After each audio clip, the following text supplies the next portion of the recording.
SP কিছুই করবে না। এসপি এটা জিনিসটা বুঝে গেছে যে যেখানে দলের নিচুতলা থেকে ওপরতলা সবাই হচ্ছে চিটিংবাজ এবং ঘুষখোর, সেখানে এসপি যদি ভালো কিছু করতে যায়, দেখা গেল মুখ্যমন্ত্রী তাকে ধিক্কার জানাচ্ছেন, কিন্তু ধিক্কার জানিয়ে আদৌ কি হবে মুখ্যমন্ত্রী ওখান থেকে বললেন, কিন্তু অলরেডি তো এসপি সব খবর জানতো, তারপরে এই ঘটনা ঘটেছে। এখন যদি বেশি এসপি সাফাই গাইতে যায়, ডিপার্টমেন্টালি ওই এসপি সাসপেন্ড থেকে শুরু করে অনেক কিছুই হতে পারে, অথবা কেঁচো ঘুরতে কেউটে বেরিয়ে যেতে পারে, এবং এইগুলো সব প্ল্যান মাফিক, সমস্ত প্ল্যান মাফিক। উনি মিডিয়ার সামনে ধিক্কার জানালেন। মানুষ মারার বিষয়টা কমন, হ্যাঁ, খুব তৃণমূলের কাছে। কারণ দেখুন, আপনি দেখবেন এই ঘটনাগুলোর যখন তদন্ত হচ্ছে, সে পুলিশই তদন্ত করুক বা কোর্টের নির্দেশে অন্য কোনো সংস্থাও যদি তদন্ত করে, সেখানে একটা জিনিস উঠে আসছে, তার নাম হচ্ছে গোষ্ঠীদ্বন্দ্ব। এর সূত্রপাত তৃণমূলের জন্মলগ্ন থেকে।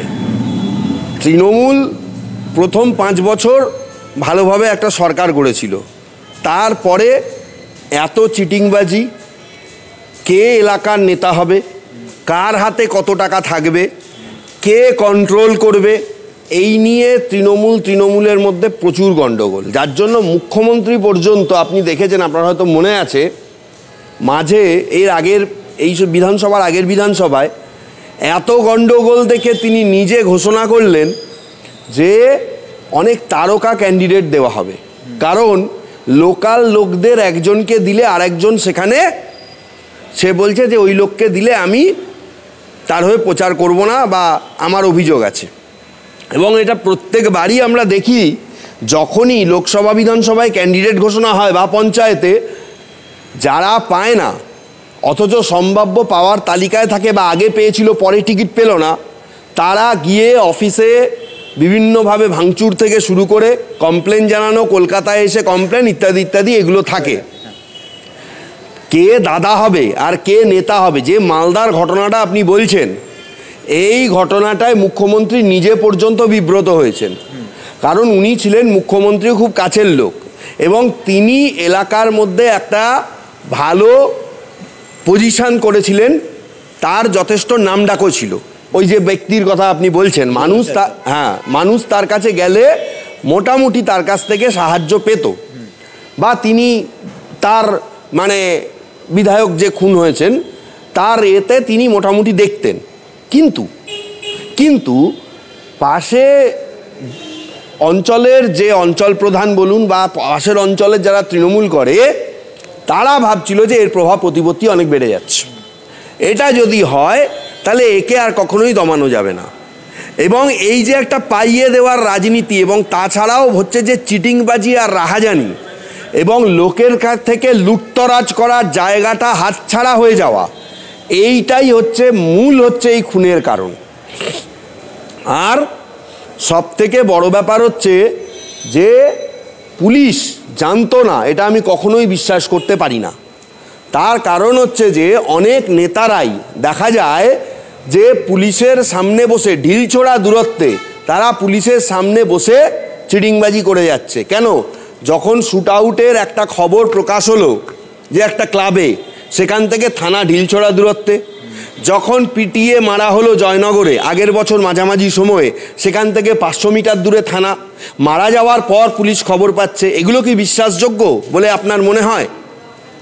কারণ যে রাজ্যে বকটুইয়ের মতন একটা ঘটনা, যেখানে সিবিআই তদন্ত করে, আর জেলা সভাপতি, যিনি জেল খাটা জেলা সভাপতি অনুব্রত মণ্ডল, তিনি বলেছিলেন একটা টিভি ফেটে বিস্ফোরণ হয়েছে, ওই ঘটনা হয়েছে, এবং তার আগের অন্যান্য বিস্ফোরণগুলোকেও তিনি ম্যানমেড বিস্ফোরণ বলে আখ্যা দিয়েছিলেন। এবং যে রাজ্যে কার্যত পুলিশকে দিয়ে অন্যায় কাজ করানো হয়, এবং যে রাজ্যে কাউন্সিলর শুট আউটের নাটক বা কলকাতার মতো জায়গায়, কলকাতা পুলিশের নাকের ডগায় বিহার থেকে গুন্ডারা এসে কাউন্সিলরের মাথায় বন্দুক ধরে, এবং যেখানে দেখা যায় যে নিচুতলা থেকে ওপরতলা সবাই কম বেশি জড়িত, সেই রাজ্যে এটা কোনো নতুন ঘটনা নয়, আমি অন্তত মনে করি। আমাকে যতবারই প্রশ্ন করবেন আমি এইটাই বলবো, এর মধ্যে কোনো বিরোধী যোগ নেই, এর মধ্যে কোনো বিজেপি তৃণমূলের গল্প নেই, কোনো সিপিএম তৃণমূলের গল্প নেই। সিম্পলি এর মধ্যে তৃণমূলের গল্প রয়েছে। এলাকা দখল, নিজের ক্ষমতা, নিজের হাতে ল্যান্ড মাফিয়া হতে চাওয়া, লোকদের শোষণ করা, কেউ একজন ভালো কাজ করলে তাকে টেনে নামানো, নিজের পকেটে পয়সা ভরার চেষ্টা করা।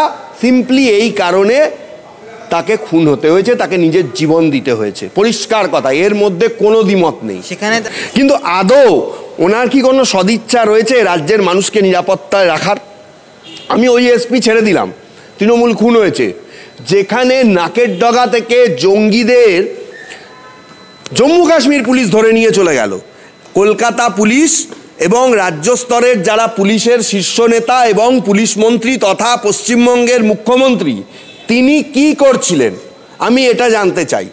তিনি তাহলে মানুষের ভোট নিয়ে শাসন ক্ষমতার সর্বোচ্চ স্তরে থেকে মানুষকে নিরাপত্তা দিতে সম্পূর্ণ ব্যর্থ। না, সেক্ষেত্রে রাজ্য পুলিশও সে কাশ্মীর পুলিশের একসঙ্গে ছিল এবং কাজ করেছে। যাই হোক, আমার পরের প্রশ্ন করেছে সেটা পরের ব্যাপার। রাজ্য পুলিশ কি ইনফরমেশনটা দিতে পেরেছিল সঠিকভাবে? বা রাজ্য পুলিশের কাছে কি ইনফরমেশন ছিল? তাহলে রাজ্য পুলিশ আগে কেন করলো না? এই প্রশ্ন তো উঠবে। আপনি তো এই প্রশ্নের থেকে দূরে সরে যেতে পারেন না। এবং এখানে তো তারা একদিন বা 5 দিন বা 10 দিনের জন্য আসেনি, দেখা গেছে তারা বহুদিন ধরে ছিল। কি করে তাহলে থাকলো? তাদের আদৌ কোনো ভেরিফাই কেন হলো না? কেন রাজ্য পুলিশ করতে পারলো না? এই ব্যর্থতার দায় কাকে নিতে হবে? আজকে ধরে নিন তারা ধরা পড়েছেন, অবশ্যই আজকে তিনি ধরা পড়েছেন কয়েকজন। আমি কথা বলছি তাহলে যেভাবে আরেকজন আপনি দেখেছেন মুর্শিদাবাদে যেভাবে বাংলাদেশি যোগ বা বাংলাদেশি মুজাহিদিনের সঙ্গে যোগাযোগ বলা হয়েছে, আমি যদি বলি এই ঘটনা 2023 সালে উনি জিতেছেন, 23 সালে সেই পঞ্চায়েত প্রধান জিতেছেন, তাহলে 23 সাল থেকে আজকে 25 সাল, প্রায় 2.5 বছর কেটে গেছে। 2.5 বছরে তাহলে এই যোগাযোগ ধরা গেল না কেন? নীতির ক্ষেত্রে তৃণমূল এই রাজ্যে সব থেকে বেশি এগিয়ে। বিজেপির এই রাজ্যে ক্ষমতায় আসার কোনো ইচ্ছা নেই। আপনি যে কোনো বিজেপির নেতাকে অফ ক্যামেরা জিজ্ঞেস করবেন, শুভেন্দু অধিকারী বাদ দিয়ে, যে বেশি চেঁচায়, ঠিক আছে, ওকে বাদ দিয়ে বিজেপির যে কোনো বড় নেতাকে আপনি অফ ক্যামেরা জিজ্ঞেস করবেন, তার মনের কথা জিজ্ঞেস করবেন, দিল্লি বিজেপির নির্দেশ হচ্ছে বিজেপি এই রাজ্যে ক্ষমতায় আসার কোনো দরকার নেই, ওই সাপের ফোঁস করার মতন। এটা তৃণমূল কোর সত্যটা বুঝে গেছে। সিপিএম কংগ্রেসের কোমর ভাঙা, আইএসএফ এখন সবে একটা বাচ্চা ছেলে, তাহলে বিরোধী কেউ নেই।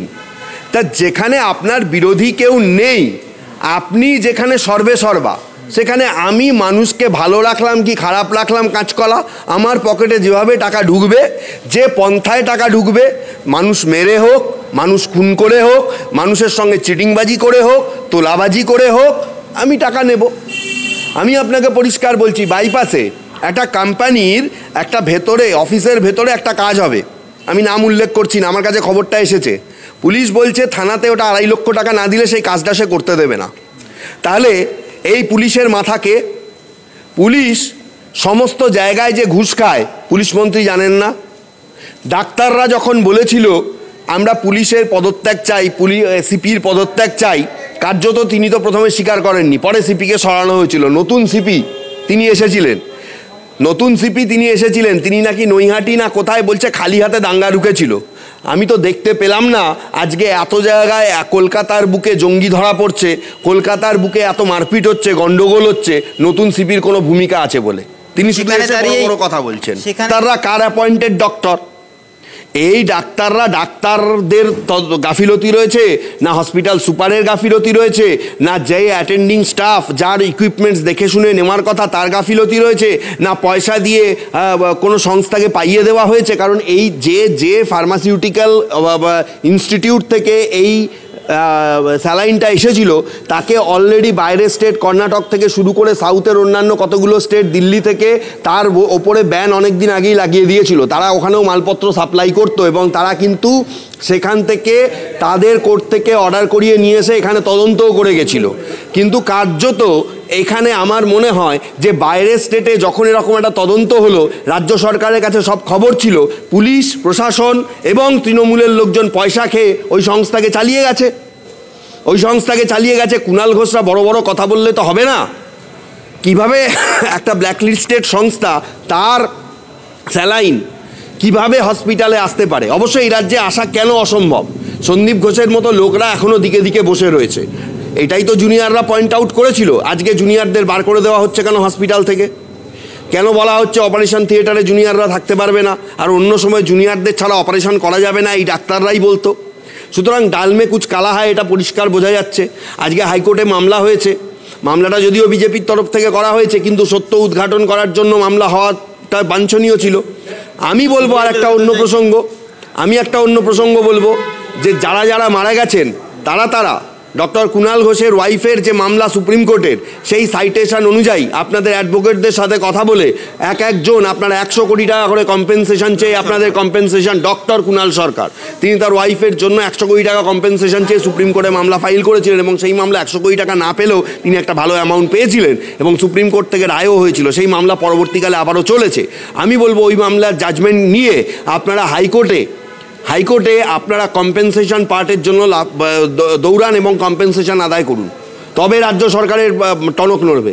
100 কোটি টাকা করে কম্পেনসেশন আপনারা আদায় করুন। জীবনের দাম অনেক, টাকা দিয়ে কেনা যায় না, সেটাও আমরা মানি, কিন্তু সরকারের ওপর একটা বড় সড় ধাক্কা দেওয়ারও